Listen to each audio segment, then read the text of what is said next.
तर बुलढाण्यातील निवडणूक जनता विरुद्ध नेता अशी असणार असं वक्तव्य केलंय रविकांत तुपकरांनी।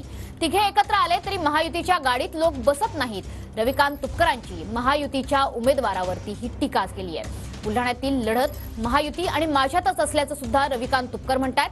भूमिपुत्र गाडीवर लिहून होत नाही, तुपकरांचा प्रतापराव जाधवांना असा टोला देण्यात आलाय। रविकांत तुपकर आज अपक्ष अर्ज दाखल करणार आहेत। या संदर्भात बोलण्यासाठी आपल्यासोबत स्वतः रविकांत तुपकर आहेत।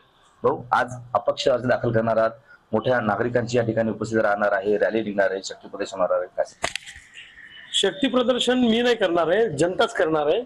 आणि मी कोणत्याही गावात या बाकी उमेदवारांसारख्या गाड्या पाठवल्या नाही, त्यांना दारू मटण अशी काही वेगळी सोय मी केलेली नाही। आणि मजुरी लोक आणण्याची वेळ माझ्यावर आजपर्यंत आली नाही।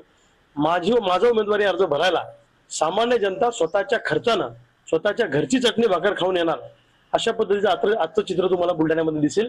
कारण ही आता एकट्याची माझी उमेदवारी नाही राहिलेली, आता ही उमेदवारी सामान्य जनतेची झालेली आहे।